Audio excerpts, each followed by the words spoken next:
This is the clean, sweet, and tasty water. And this is the polluted water. Do you believe that in this world, there are some countries that drink this kind of water in their daily life? Cambodia and Nigeria are the two countries we are going to talk about today. Cambodia, an agricultural country in South Asia. Agriculture is not only an advantage, but also a disadvantage in Cambodia. With the UN ranking, Cambodia as the 8th most disaster-prone country in the world. That means we should focus on their water and sanitation system. There are several problems of water and sanitation in Cambodia. First of all, there are only 11% of household beings connected to sewage networking. Sanitation remains a major issue for Cambodia's government to develop in foundation. Second, there are only 24% of population have access to safely managed water supply. While water and wastewater infrastructure remains a major part for Cambodia every day. Last but not least, it also influences on women a lot. Due to Cambodia has a traditional gender gap, women have to stay home to deal with housework. And that means they have high probabilities suffer cholera and diarrhea from unclean water. The Cambodia's government has some policies to solve the issue, such as user charge and update the broken water system.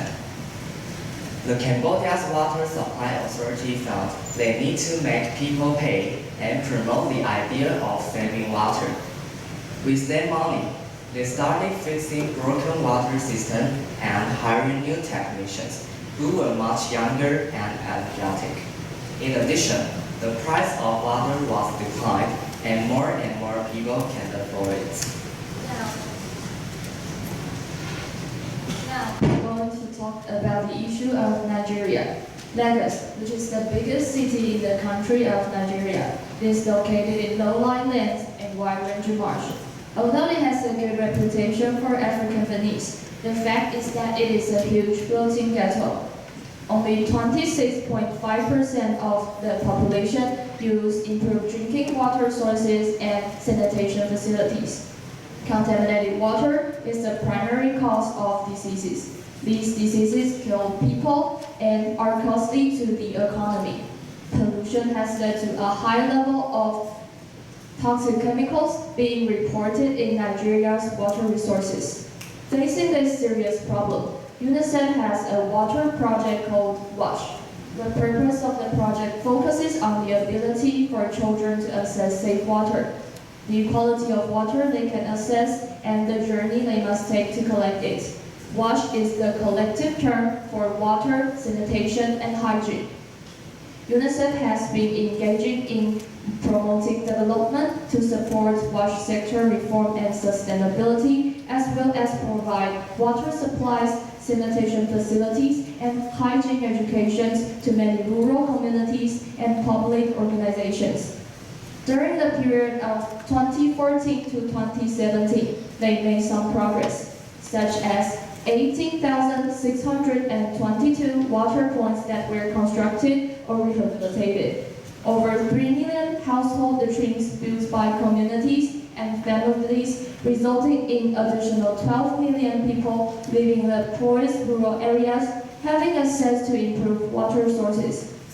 It is over 100% of the initial targets.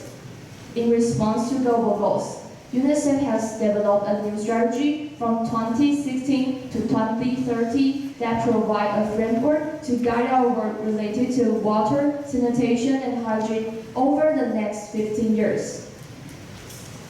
From youth point of view, young people, not only us, but also from all countries, we have to come up with actions to deal with the water resources. We can start a school club about advocating the concept of water resources improving. To make a sustainable campus, we have to do research to our school's water system to get more convincing evidence to support our goals. Such as we can check if school use proper system to provide clean water for students to drink, or how the school is charging the wastewater from the dam. After we get this information, we can hold the event to tell the teachers and the students what we can do to assist and make a sustainable campus. After we finish this step, we can communicate with local communities to let them know to set up some rules to deal with the polluted water. As for what kind of rules can be set up, first, we can agree to what and why cause the reason. Second, when we get the reasons, we can list the solutions and send all the information to the environmental protection enterprises asking for help. After we do this, we can catch everyone's attention. We can launch a petition to let the government know how we care the problem. And the petition includes what we are facing now and the consequences if we ignore the problem. For the enterprises, there are many ways they can do to help to deal with the situation.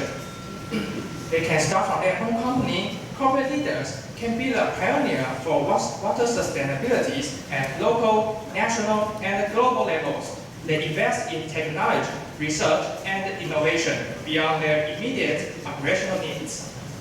Also, they can make an effort to increase public awareness and educate for the urgency of water crisis. Also, they can join the advocacy for good water governance and appropriate public policies reforms. After we've done these steps, we can have a clean, sweet, and tasty water to drink today. Thank you.